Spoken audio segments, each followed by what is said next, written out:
Ceded జిల్లాలు లేదా రాయలసీమ ప్రాంతాలపై ఆంగ్లేయ అధికారం స్థాపన. నేటి రాయలసీమలోని జిల్లాలను ఆంధ్రప్రదేశ్లో సీడెడ్ జిల్లాలుగా వ్యవహరిస్తారు. ఇవి కడప, కర్నూలు, అనంతపురం, బళ్ళారి జిల్లాలు. అలాగే ఈ ప్రాంతం విజయనగర సామ్రాజ్యంలో ముఖ్య భాగంగా ఉండేది. విజయనగర సామ్రాజ్యం పతనానంతరం గోల్కొండ నవాబు రాయలసీమను పరిపాలించాడు. అయితే వారి రాజ్య అధికారం పటిష్టమైంది కాదు. కానీ ప్రభువులు తరచూ స్వేచ్ఛగా ప్రవర్తించేవారు. మహారాష్ట్ర దేశం నుంచి శివాజీ సేవలను అనేక మార్లు ఈ ప్రాంతాలపై దాడులు జరిపారు. ఔరంగజేబు పాలనా కాలంలో గోల్కొండ మొఘల్ సామ్రాజ్యంలో అంతర్భాగమైంది. అంటే ఈ ప్రాంతం కూడా మొఘల్ పాలన కిందకు వచ్చింది. రాయలసీమ, హైదరాబాద్ సుబాలలో భాగంగా చేర్చారు. మహారాష్ట్రలో ఈ ప్రాంతంపై దాడులు కొనసాగించి సౌత్ అనే పన్నును కూడా వసూలు చేశారు.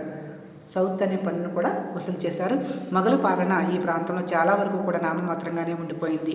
కడప, కర్నూలు, ఆదోని నవాబులు స్వతంత్రాన్ని వ్యవహరించారు. నవాబుల అధికారానికి లోబడి స్థానికులు పన్ను వసూలు చేసి పెత్తనం చెలాయించే అధికారులను పాలిగారులు అని పిలిచేవారు. ఈ పాలిగారులు ఆర్థికంగా, రాజకీయంగా బలపడి నవాబు అధికారాన్ని కూడా నిర్లక్ష్యం చేసి స్వతంత్రంగా ప్రజల నుంచి పన్నులను వసూలు చేసేవారు. వీరిని అణిచివేయడం కష్టసాధ్యంగా ఉండేది. మొత్తం మీద రాయలసీమ ప్రాంతం బలమైనటువంటి కేంద్రిక అధికారాన్ని, సమర్థవంతమైనటువంటి పరిపాలనా విధానం కానీ లేదు. మహారాష్ట్రలో నిజాం, పాలెగారులు తమ అధికారాలను సుస్థిరం చేసుకోవడానికి ఒకరితో ఒకరు పోటాడేవారు. ఈ అరాచక పరిస్థితిని తోడు ఈ ప్రాంతంపై మైసూరు మహారాజు హైదరాలీ దండెత్తాడు. రాయదుర్గం, బళ్ళారి, గుర్రంకొండ, సిద్ధపేట దుర్గాలను ఆక్రమించాడు. అతని కుమారుడు టిప్పు సుల్తాన్ ఈ ప్రాంతం పూర్తిగా రాజ్యాధికారాన్ని చెలాయించాడు. శాంతి పద్ధతులను నెరవేర్చి పాలిగాలను అణచివేసి పరిపాలించాడు. నిజాం పరిపాలన. మైసూర్ పాలకుడు హైదరాలీకి ఆంగ్లేయ కంపెనీ ఏనాడు కూడా సద్భావ సంబంధాలు ఏమీ లేవు.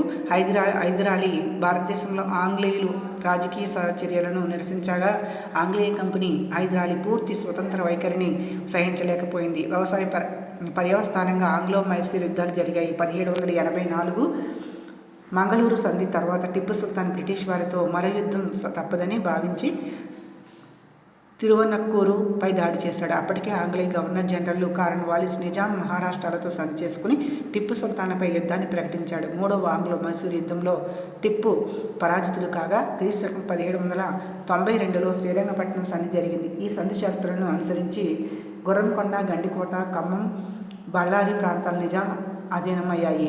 కార్న్వాలిస్ తర్వాత గవర్నర్ జనరల్గా వచ్చినటువంటి వెలెస్లీ సామ్రాజ్యవాది. అతడు నిజాంతో సైన్య సహకార సంధిని చేసుకుని మరోసారి మైసూర్పై యుద్ధాన్ని ప్రకటించాడు. ఈ 4వ ఆంగ్లో మైసూర్ యుద్ధంలో టిప్పు వీరమరణం పొందాడు.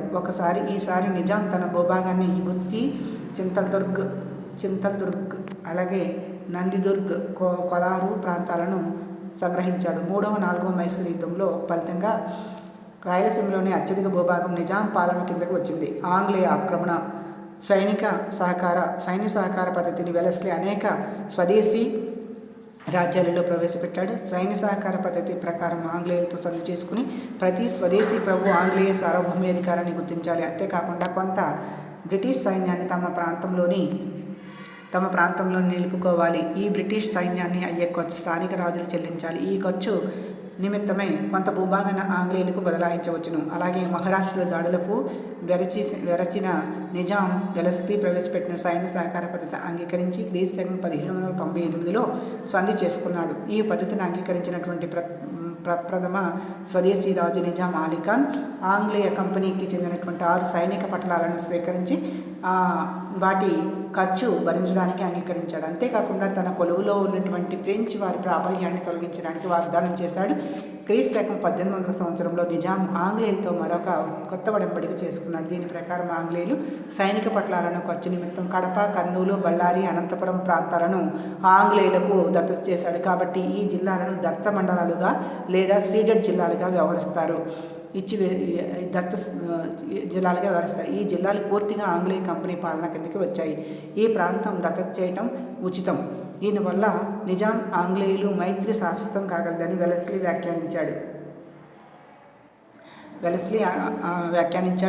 నెల్లూరు, చిత్తూరు జిల్లాల ఆక్రమణ. ఉత్తర సర్కార్లు దత్త మండలాలను ఆంగ్లేయ కంపెనీ అధికారం కిందకి రావడం, ఆంధ్రదేశంలో నెల్లూరు, చిత్తూరు మండలాలు మాత్రం మిగిలాయి. ఈ 2 ప్రాంతాలు 2 రెండవ కర్ణాటక యుద్ధం అనంతరం మహమ్మద్ అలీ పాలన కిందకు వచ్చాయని, మహమ్మద్ అలీ ఆంగ్లేయుల మైత్రిని వాంఛించాడు. అలీ తర్వాత అతని కుమారుడు రాజ్యపాలన సరిగ్గా చేయలేదు. బోగలాలసులైనటువంటి వారి పాలనలో ప్రజలకు అనేక ఇక్కట్లకు లోనయ్యాయి. అలాగే వెలస్లీ గవర్నర్ జనరల్గా వచ్చిన తర్వాత ఆంగ్లేయ సామ్రాజ్యాధికారం బలపడింది. 4వ మైసూర్ యుద్ధంలో టిప్పు మరణించాడు. కర్ణాటక నవాబు ఈ యుద్ధంలో టిప్పు సుల్తాన్కు సహాయపడ్డాడని, కంపెనీ వ్యతిరేక చర్యలకు పాల్పడ్డాడని అభియోగం చేయడమైంది. కంపెనీ సైన్యాలు నెల్లూరు, చిత్తూరు ప్రాంతాల్లో ప్రవేశించి కర్ణాటక నవాబును ఓడించాడు. ఈ ప్రాంతం కూడా కంపెనీ పాలనలోకి వచ్చింది. ఈ రీతిగా ఆంధ్ర ప్రాంతం యావత్తు సర్కారు జిల్లాలను దత్తత మండలాలుగా, నెల్లూరు, చిత్తూరు జిల్లాలను 19వ శతాబ్దం నాటికి పూర్తిగా ఆంగ్లేయ కంపెనీ పరమైంది. వారు ఈ ప్రాంతంలో తమ పాలన ప్రవేశపెట్టారు. కంపెనీ రాజ్యాధికారాన్ని ఈ ప్రాంతం అంతటా అంగీకరించడం జరిగింది.